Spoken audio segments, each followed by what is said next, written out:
So next మళ్ళీ so install అవుతుంది.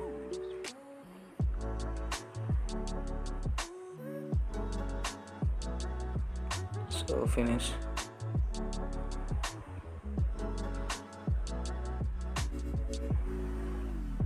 Okay, so ఇది మనకు అవసరం లేదు. సో నెక్స్ట్ ఇక్కడ ఉన్న ఫైల్ ఉంది కదా, ఆ క్రాక్డ్ ఫైల్, దాన్ని కాపీ చేసుకోవాలి. సో లాంగ్కి ఏమీ అవసరం లేదు. సో మనం బయటే చేయొచ్చు, అంటే ప్రతి ఒక్క ఫోల్డర్ని సేవ్ చేయట్లేదు, డైరెక్ట్ బయట కాపీ చేయొచ్చు.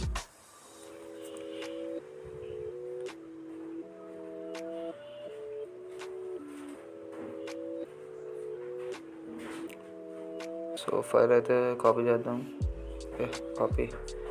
నెక్స్ట్ మనం దిస్ పీస్లోకి వెళ్దాం. సో ఈ పీస్లో వెళ్ళిన తర్వాత డ్రైవ్స్లో వెళ్దాం. సో నెక్స్ట్ డ్రైవ్ అయిపోయిన తర్వాత మనం ప్రాజెక్ట్ ఫైల్లోకి వెళ్దాం. ప్రాజెక్ట్ ఫైల్లో మనం ఇన్స్టాల్ చేసిన జీవా ప్లగిన్లోకి వెళ్దాం. సో ప్రాజెక్ట్ ఫైల్ టూ ఉంటాయి అనమాట. దాంట్లో ఫస్ట్ ఇది తీసుకోవాలి, దాంట్లో జీవా ప్లగిన్ ఉంటుంది. సో లాస్ట్లో ఉంది. ఓకే, ఇప్పుడు దీంట్లోకి వెళ్ళి మనం క్లిక్ చేయండి. సో ఇక్కడ మనం ఫైల్ని పేస్ట్ చేయొచ్చు. పేస్ట్ చేసిన తర్వాత మనకు ఆ ప్లగిన్ అనేది ఓపెన్ అవుతుంది మాయోలో. సో ఇక్కడ ప్లేస్ చేద్దాం. Okay, continue. ఓకే, ప్లేస్ అయిపోయింది. సో అయిపోయింది గైస్. ఇంక మనం మాయోలోకి వెళ్ళి మన ప్లగిన్ని ఎనేబుల్ చేసుకుందాం.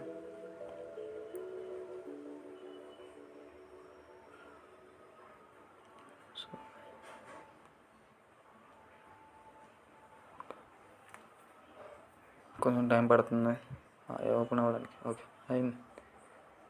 సో విండోస్ సెట్టింగ్స్లోకి వెళ్ళి మనం చేయాలి.